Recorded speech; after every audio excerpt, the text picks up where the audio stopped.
जिस वक्त आप टॉपर बनने का सपना देख रहे होते हैं ना, उस समय कोई टॉपर ना अपनी नींद को और अपनी आराम को त्याग कर वो पढ़ रहा होता है। ठीक उसी प्रकार से आप लोगों को भी अपने सपने को अगर पूरा करना है, तो अपने आराम को, अपने नींद को छोड़कर और आपको पढ़ाई पे ज़्यादा फोकस करनी होगी, क्योंकि आपके पास अब समय बहुत कम बच गया है। स्वागत करते हैं आप सभी का आपके अपने यूट्यूब चैनल जैकपुर पे। आज के इस वीडियो में हम लोग previous year model question paper का जो सीरीज आप लोगों के लिए लेकर आए थे, उसका ये सेट 4 होने वाला है। यानी कि हम लोग पार्ट 4 करने वाले हैं। इसके पहले भी 3 पार्ट चैनल पे अपलोड कर दिया गया है। यदि आप लोगों ने नहीं देखा है तो उसको देख लीजिएगा। सभी का लिंक आपको डिस्क्रिप्शन में डाल देंगे, या नहीं तो वीडियो के लास्ट में एक प्लेलिस्ट मिलेगा। प्लेलिस्ट पे जब जहाँ जाओगे आप, वहाँ पर आप लोगों को पूरा अलग से प्लेलिस्ट बना दिए हैं। उस प्लेलिस्ट पे जाकर आप अपनी तैयारी अच्छे से कर सकते हो। तो चलिए शुरू करते हैं। यदि आप हमारे चैनल पे पहली बार आए हो तो सब्सक्राइब कर लेना, बेल आइकन को दबा लेना, ताकि आने वाली हर एक वीडियो का नोटिफिकेशन आपके मोबाइल पे चला जाए। चलिए आते हैं सवाल नंबर 1 पर। सवाल नंबर 1 में कहा जा रहा है कि ऐसी सरकार या शासन व्यवस्था जिसकी सत्ता पर किसी प्रकार का कोई अंकुश नहीं होता है, क्या कहा जाता है। और हाँ, इस वीडियो में ना हम आपसे 40 एमसीक्यू पूछेंगे, जो जैक बोर्ड द्वारा सिलेक्टेड है और आपके एग्जाम में पूछे जाने योग्य है। और 40 में से आपका कितना नंबर आएगा, प्लीज़ हमें कमेंट कर कर सब लोग बताइएगा। आप लोग बहुत कंजूस हो, ठीक है। आप लोग इतना कंजूस हो कि आप लोग अपना नंबर्स नहीं बताते हो। तो सब लोगों को बताना है कि आप लोग का 40 में कितना नंबर आया। अब नहीं पढ़ोगे तो कब पढ़ोगे, ठीक है। तो चलिए बताना है आप सभी को, ठीक है। तो ऐसी सरकार या शासन व्यवस्था जिसकी सत्ता पर किसी प्रकार का कोई अंकुश नहीं होता है, उसको क्या कहते हैं। तो जानते हो, उसको कहते हैं हम लोग निरंकुशवाद कहते हैं, ठीक है। ऑप्शन नंबर का हो जाएगा। क्वेश्चन नंबर आते हैं 2 पे। कह रहा है मतदान के अधिकार को क्या कहा जाता है। ऑप्शन आपके पास है। राइट आंसर हो जाएगा इसका ऑप्शन नंबर ख, मताधिकार। क्या कहा जाता है? मताधिकार। म से मतदान, मा से मताधिकार, याद रखिएगा। क्वेश्चन नंबर आते हैं हम लोग 3 पे। कह रहा है कि बास्तिल किले का पतन कब हुआ था। ऑप्शन आपके पास है। राइट आंसर हो जाएगा ऑप्शन नंबर ग, 1789 को। क्वेश्चन नंबर 4 पे आइए। क्वेश्चन नंबर 4 में कहा जा रहा है 1815 में आयोजित वियना सम्मेलन की मेजबानी किसने किया था। तो वियना सम्मेलन की जो मेजबानी किया था वो किया था मैटरनिख ने। किसने किया था? मैटरनिख ने किया था। ऑप्शन नंबर घ ने। क्वेश्चन नंबर 5 पे आते हैं। कह रहा है लिब्रे क्या है।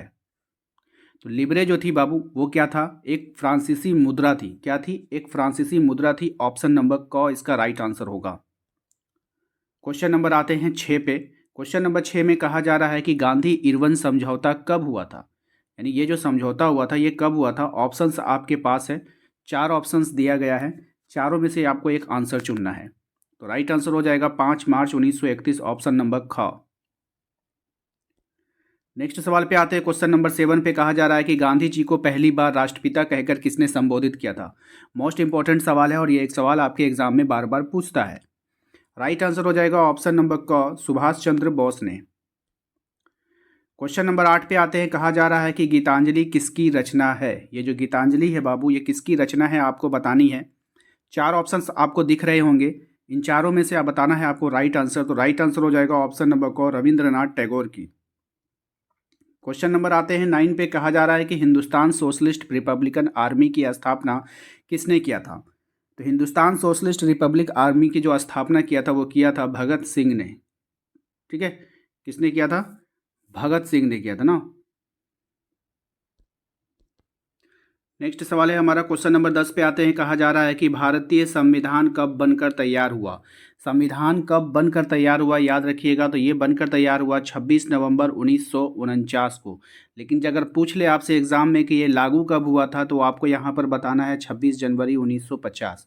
दोनों क्वेश्चन का अलग अलग आंसर होगा। यहाँ पे पूछा गया बनकर तैयार कब हुआ, तो बनकर तैयार हुआ था आपका 26 नवंबर 1949 को। ये इसका राइट आंसर होगा।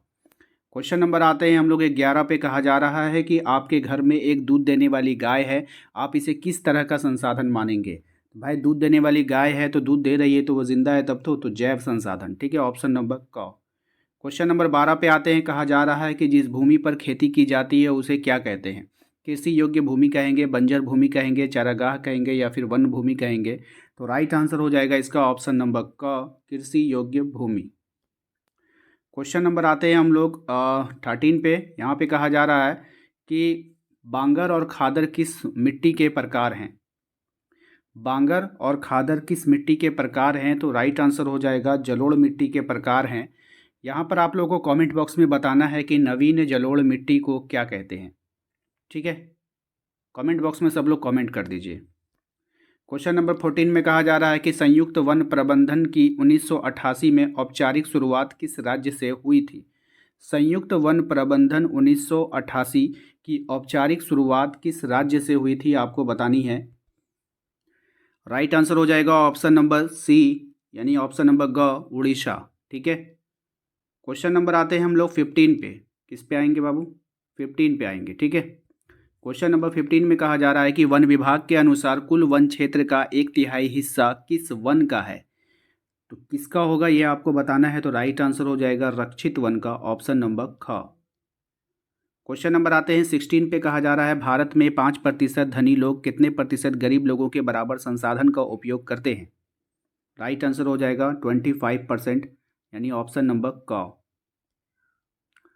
क्वेश्चन नंबर आते हैं 17 पे। कहा जा रहा है कि पश्चिमी राजस्थान में वर्षा जल संग्रहण की रीति किस कारण से कम हो रही है। यानी कौन सा कारण है जब वहाँ पे लोग वर्षा का जल का संग्रहण करते थे लेकिन अब नहीं कर पा रहे हैं। कारण है उसका इंदिरा गांधी नहर से 12 मासी जल सुविधा से। ये जब सुविधा देने लगे लोग तो फिर क्यों अब वहाँ पे पानी जमा करेंगे। ठीक है, क्वेश्चन नंबर आते हैं 18 पे। कहा जा रहा है कि सिंचाई ने कई क्षेत्रों में निम्नलिखित में से किसे परिवर्तित कर दिया है। सिंचाई ने किसको परिवर्तित कर दिया है। तो फसल प्रतिरूप को। किसको? फसल प्रतिरूप को, ऑप्शन नंबर क। क्वेश्चन नंबर आते हैं 19 पे। कहा जा रहा है कि प्रचुर मात्रा में जल उपलब्ध होने के बावजूद जल दुर्लभता कैसी होती है, कैसे हो जाती है। राइट आंसर हो जाएगा उसका ऑप्शन नंबर क, औद्योगिक कचरों और रसायनों से जल की गुणवत्ता में कमी होना, इन कारणों से होता है। ठीक है, याद रखना है। क्वेश्चन नंबर आते हैं 20 पे। कहा जा रहा है कि नदियों पर बांध बनाने से क्या नहीं होता है। तो नदियों पर जब आप बांध बनाओगे तो क्या नहीं होगा वो बताना है। ठीक है, तो सूर्य ग्रहण नहीं होगा बाबू, बाकी सब होगा। ठीक है, सूर्य ग्रहण क्यों होगा, उससे क्या लेना देना सूर्य से। ठीक है, क्वेश्चन नंबर आता है 21 पे। क्वेश्चन नंबर 21 में कहा जा रहा है कि यूएनडीपी के अनुसार किसी किसी देश के विकास को आंकने का आधार जो है वो निम्नलिखित में से कौन सा है। यानी किस आधार पर जो है हम लोग किसी देश की विकास को आंकते हैं। प्रति व्यक्ति आय है, लोगों की शिक्षा स्तर है, या फिर लोगों का स्वास्थ्य स्तर है। तो राइट आंसर हो जाएगा ऑप्शन नंबर घ, उपरोक्त में से सभी। इन सभी के आधार पर जो है किसी देश का विकास को आंका जाता है। क्वेश्चन नंबर आते हैं हम लोग 22 पे। कहा जा रहा है कि विश्व बैंक की विश्व विकास रिपोर्ट 2017 के अनुसार क्या है। ठीक है, तो राइट आंसर है इसका ये जो आप देख पा रहे हो पहला वाला। वे देश जिनकी प्रति व्यक्ति आय $12,056 प्रति वर्ष या उससे अधिक है वे समृद्ध देश हैं। वे देश जिनकी प्रति व्यक्ति आय $995 प्रति वर्ष या उससे कम है वो निम्न आय वाले देश हैं। क और ख दोनों सही है, तो यही इसका राइट आंसर हो जाएगा ग नंबर। ये दोनों बिंदु जो है वो काफ़ी इंपॉर्टेंट है और इन दोनों बिंदुओं को आपको याद रखना है। क्वेश्चन नंबर आते हैं 23 पे। कहा जा रहा है प्रति व्यक्ति आय को क्या कहते हैं। तो ये देखिए प्रति व्यक्ति जो आय होता है ना वो क्या होता है, एक तरह का औसत आय ही होता है। इसको एकदम दिमाग में बैठा लो। क्वेश्चन नंबर आते हैं 24 पे। कहा जा रहा है इनमें से कौन भावी पीढ़ी के कल्याण को परिभाषित करता है। तो कौन करता है ये आपको बताना है। तो धारणीय विकास, ऑप्शन नंबर ग हमारा राइट आंसर होगा। क्वेश्चन नंबर आते हैं 25 पे। कहा जा रहा है सेवा क्षेत्र में इनमें से किस तरह की गतिविधियां शामिल है। यानी अगर आप सेवा क्षेत्र में तो कौन सी गतिविधि होगा, परिवहन, संचार और बैंकिंग। ठीक है, ये तो क्वेश्चन पूछेगा ही पूछेगा, यहाँ से क्वेश्चन बनता है। क्वेश्चन नंबर आते हैं 26 पे। कह रहा है जीडीपी का विस्तार रूप निम्न में से कौन सा है। तो जीडीपी का जो विस्तार रूप होगा वो क्या होगा, सकल घरेलू उत्पाद हो जाएगा, ऑप्शन नंबर ख हो जाएगा। क्वेश्चन नंबर आते हैं 27 पे। कहा जा रहा है नरेगा 2005 राष्ट्रीय ग्रामीण रोजगार गारंटी अधिनियम के अनुसार सरकार द्वारा गारंटी रोजगार में दिनों की जो संख्या है वो कितनी होगी। तो 100 दिन होगी, ऑप्शन नंबर क।